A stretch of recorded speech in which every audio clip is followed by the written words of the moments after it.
well done, thank you.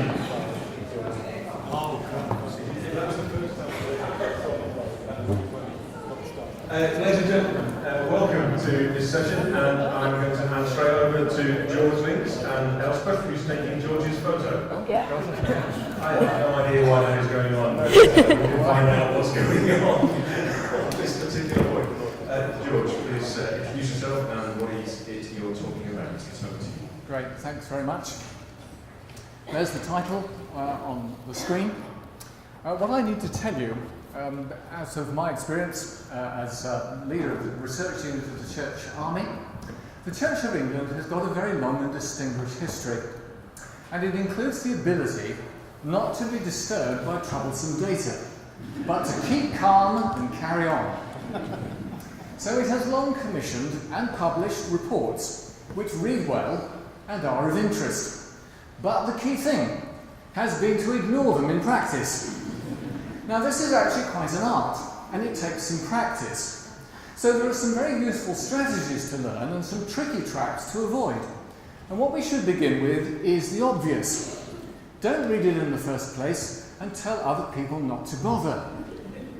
Now fortunately it's rather long, and that's going to help. But the problem is that this research has been published, and people can rather easily get hold of a copy. Now I know that one activist in the name of Russell, or something like that, has sent it to the two archbishops, but hopefully they'll be too busy to read it.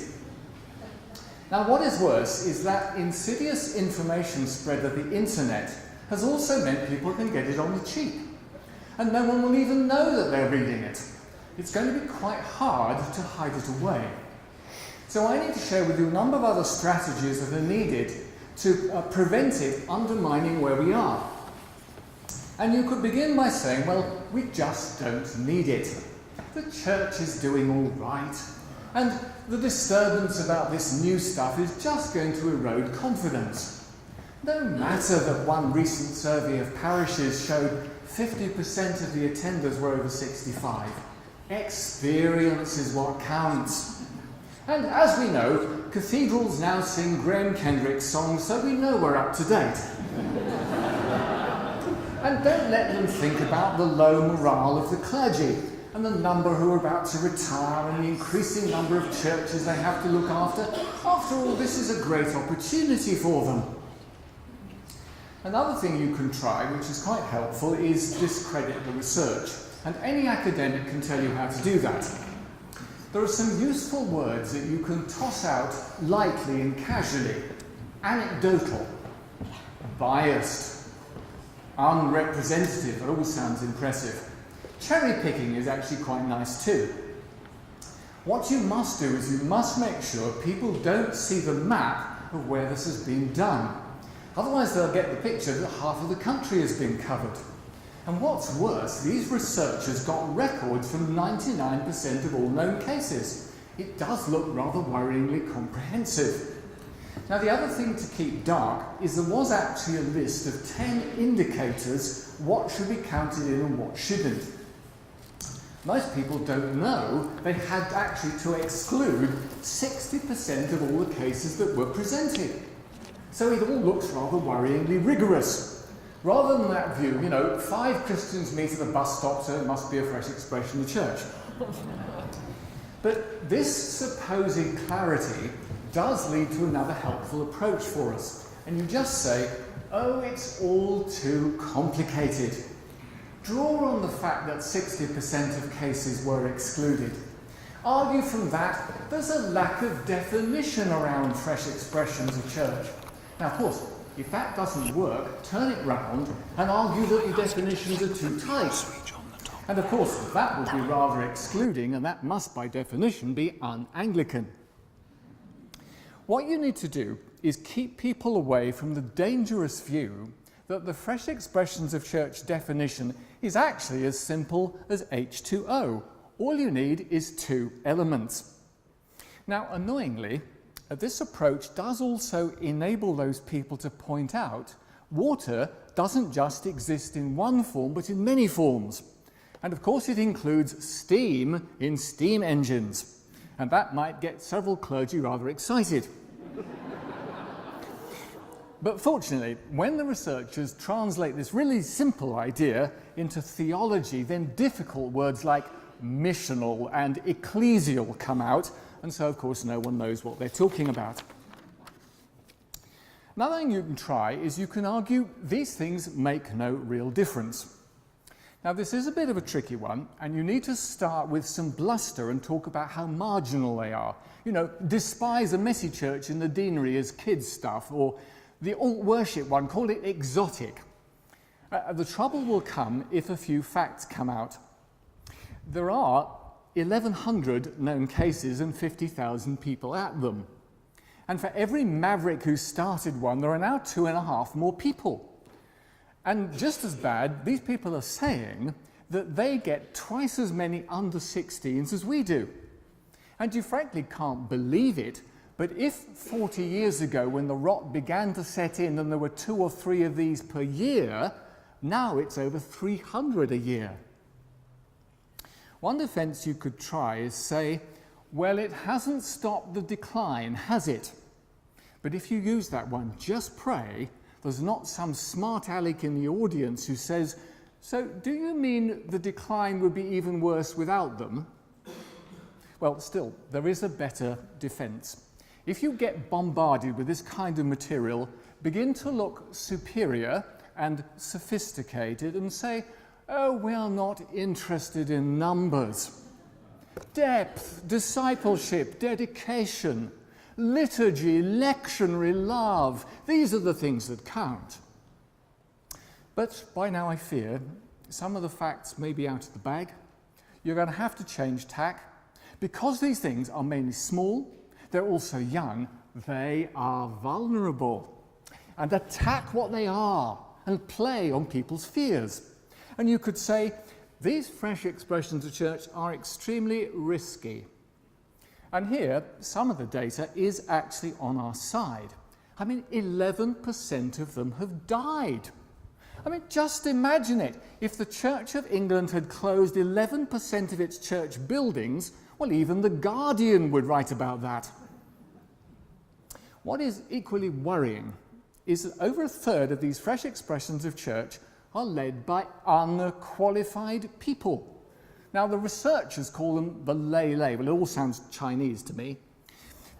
If you go down any of those routes, do beware of those people who say we ought to have a culture of risk and compare them to small businesses, and then these fresh expression things look pretty solid. Other people come in all dewy-eyed and talk about the liberation of the laity and how this is the cheapest form of ministry we've seen in years. Now, of course, we know better. We know that the job of the laity is to turn up, to pay up, and to shut up, except during responses, hymns, and synods. Now, you could also point out that these things, lurking as they do at the fringe of the Church of England, are bound to leave, taking our young people with them. But just leave the slur there. Don't let people find out only 4 out of 1,100 actually did leave. Another thing you can try is you can say these fresh expressions of church are never going to grow up and become proper churches. I mean, imagine it. Young people at the PCC not even having a PCC. I mean, what hope is there for tradition, for wisdom of the ages, or even common sense? Now, these presenters are cunning. They play on the fresh expressions of church, as they call them, being young, and therefore there should be some scope to note their intentions, not just their performance. And they say, well, that's what you do with children and teenagers. And so they claim 80% of these fresh expressions of church have started down the road of discipleship. And they say all of them engage with the Bible one way or another. They say 80% of them have started down the road towards paying their way, making day-to-day decisions, and seeing sorts of spiritual fruitfulness.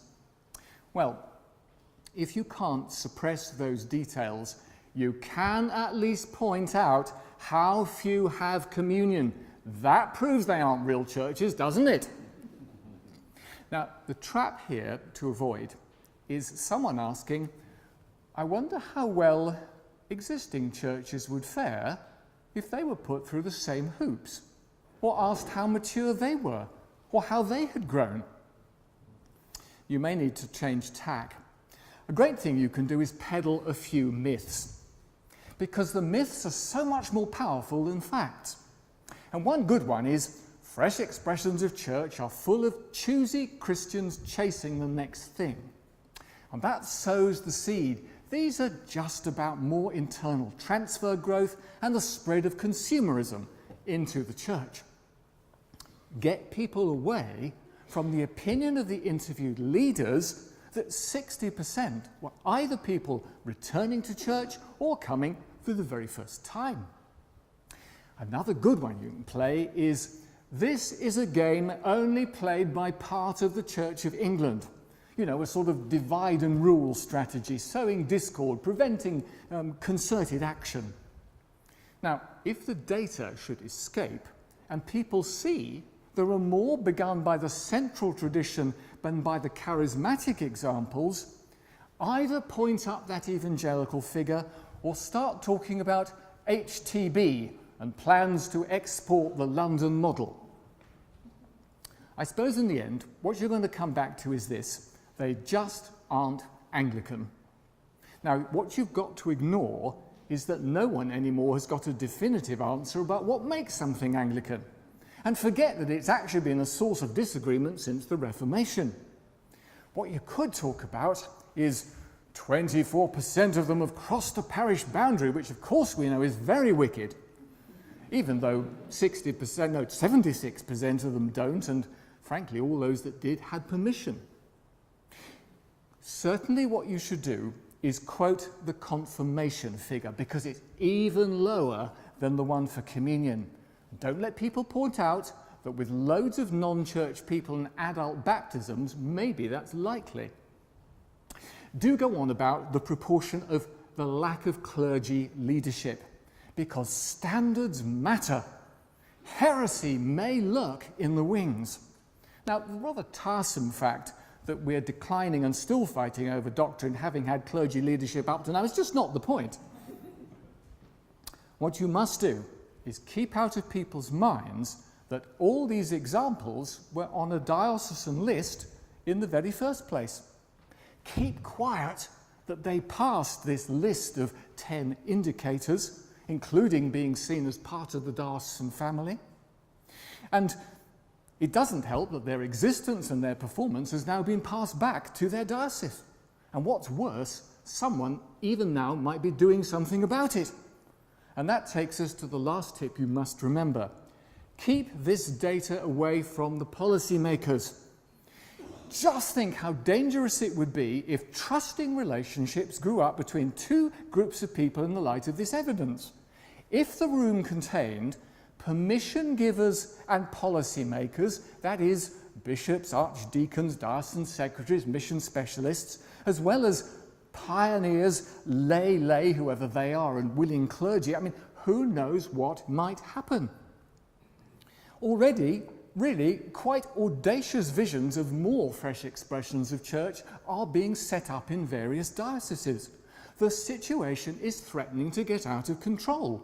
It might even become evangelistic and enthusiastic, and that would not be Anglican at all. So, absolutely the best of luck as you try to keep them in the comfortable and quiet dark. That's going to be really rather useful. So, maybe some of this will have whetted your appetite for what happened when a young researcher asked 11 dioceses what they had done with the evidence that was sent to them.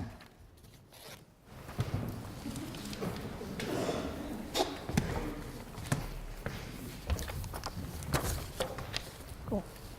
So, yes, I'm going to take you back, actually. Imagine 3 years ago, we are in pretty much a similar place. The Church Growth Research Programme has just finished, has launched with From Anecdote to Evidence.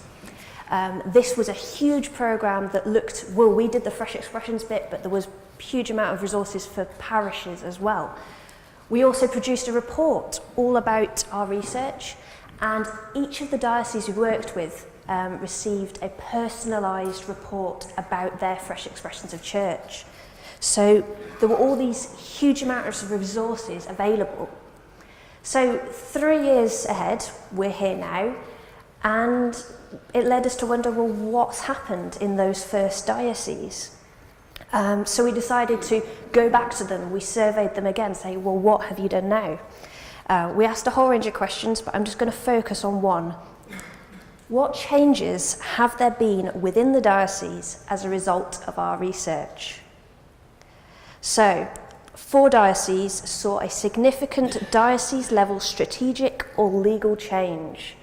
For example, some dioceses had set targets for the number of fresh expressions of church they wanted to see. These were big sort of overhauls of what was already happening. 7 dioceses had seen warm encouragements. So the feeling that fresh expressions were being accepted within the diocese or being more noticed. But 2 dioceses had seen nothing happen. So there is a varied picture here of the responses we got. We looked at the words people were using when they talked about the impact this research had. And so we have a word cloud for this. Some of the key words here are new, introduced, conversation, church planting, missional, profile, church army. All of this shows there's a real complex mixture of what's happening, but a lot does seem to be happening. We looked at common themes that people were telling us, and here we can see more than half of the diocese had seen a new vision or strategy emerge as a result of the research. There'd also been an increase in profile and acceptance. 4 dioceses had seen new jobs or roles created, and there were also those significant strategic developments. Some had seen the encouragement of new, fresh expressions, and training was being developed, but again, those 2 that said nothing had happened. To illustrate this a bit, we've got some quotes. So, one person said, "The language of fresh expressions and pioneering has re-entered the vocabulary." Synod voted a motion of support for FXC, showed they are part of the diocesan family. Introduced the new role of missional leader. A shift of mindset recognises the significance of FXC. The research has been part of guiding the vision to see as many fresh expressions of church as there are in heritage church. And we aim to be intentional in identifying and supporting FXC. So, all of this leads us to the question, well, what next? We've just finished this similar surveying work with another 10 dioceses, and a small plug, you can buy the report about it. And so they now have even more resources available to them. So we look forward to seeing what will happen next.